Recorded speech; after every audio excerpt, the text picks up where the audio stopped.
السلام علیکم۔ ہائے دوستوں، میں ہوں یاسین احمد اور میں آپ کو اپنے اس یوٹیوب چینل انفارمیٹیو ورلڈ میں خوش آمدید کہتا ہوں۔ ناظرین، ہم سب جانتے ہیں کہ درخت ہمارے ماحول کو صاف ستھرا بنانے میں ایک اہم کردار ادا کرتے ہیں اور ہمیں چھاؤں مہیا کرتے ہیں۔ اس کے علاوہ درخت ہم انسانوں اور جانوروں کے لیے خوراک اور آکسیجن مہیا کرتے ہیں۔ مگر حال ہی میں درختوں کے متعلق سائنس نے کچھ ایسے انکشاف کی ہیں جو کہ چونکا دینے والے ہیں، اور آج کی اس ویڈیو میں آپ کو وہی بتاؤں گا۔ تو ویڈیو کی جانب بڑھنے سے قبل آپ سے یہ ریکویسٹ ہے کہ اگر آپ نے ابھی تک ہمارے اس یوٹیوب چینل کو سبسکرائب نہیں کیا تو اس کو سبسکرائب کر کے ساتھ موجود بیل کے آئیکن کو پریس کریں تاکہ ہمارے ہر نئے آنے والے ایسے ہی معلوماتی ویڈیو آپ کو بر وقت اور بآسانی ملتے رہا کریں۔ تو چلیے دوستوں، ویڈیو کا باقاعدہ آغاز کر لیتے ہیں۔ ناظرین، درخت زمین پہ زیادہ عمر زندہ رہنے والی مخلوقات میں سے ایک ہے اور یہ بوڑھے ہو کر بھی بہت عرصہ زندہ رہتے ہیں۔ امریکہ کی ریاست کیلیفورنیا کے سفید پہاڑوں میں موجود میتھوسیلیا نامی پائن کا درخت 5000 سال پرانا درخت ہے اور اس کو اب تک کا کھوجا گیا سب سے پرانا درخت ہونے کا اعزاز حاصل ہے۔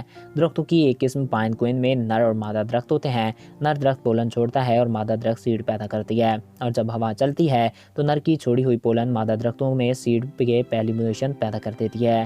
ایک درخت سالانہ 48,000 پاؤنڈ کاربن ڈائی آکسائڈ جذب کرنے کی طاقت اور صلاحیت رکھتا ہے، اور جب درخت کی عمر 40 سال سے ابو ہو جاتی ہے تو وہ 1 ٹن کاربن ڈائی آکسائڈ کو ہوا سے جدا کرنے کی طاقت اور صلاحیت رکھتا ہے۔ کاربن ڈائی آکسائڈ کو جذب کرنے کی مقدار طاقت اور عمر کے حساب سے الگ ہوتی ہے، اور نسل کے اعتبار سے بھی یہ الگ ہوتی ہے۔ درخت جہاں گرمیوں میں ہوا کو ٹھنڈا کرتے ہیں، وہیں یہ سردیوں میں ہمیں سرد ہواؤں سے بچاتے ہیں۔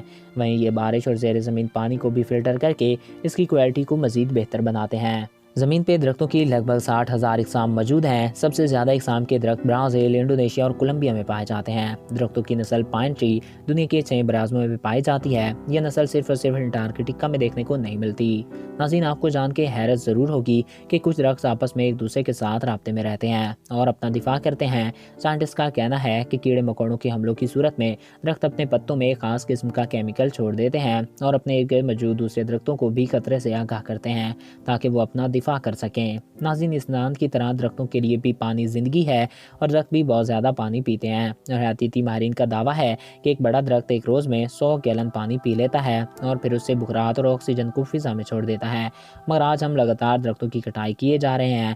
ہم ان سے وقتی فائدہ حاصل کر رہے ہیں، مگر آنے والے وقت میں یہ ہمارے لیے بہت ہی زیادہ نقصان دہ ثابت ہو سکتا ہے۔ تو ناظرین، ہمیں چاہیے کہ ہم زیادہ سے زیادہ درخت اگائیں۔ میں امید کرتا ہوں آپ کو ہمارا یہ ویڈیو پسند آیا ہوگا اور آپ کی معلومات میں اضافہ ہوا ہوگا۔ اگر آپ کو ہمارا یہ ویڈیو پسند آیا اور آپ کی معلومات میں اضافہ ہوا ہے تو ہمارے اس یوٹیوب چینل کو سبسکرائب کریں اور ساتھ موجود بیل کے آئیکن کو پریس کریں تاکہ ہمارے ہر نئے آنے والے ایسے ہی معلوماتی ویڈیو آپ کو بر وقت اور بآسانی مل سکیں۔ ایک نئے ویڈیو میں پھر ملیں گے۔ Thanks for watching. اللہ حافظ۔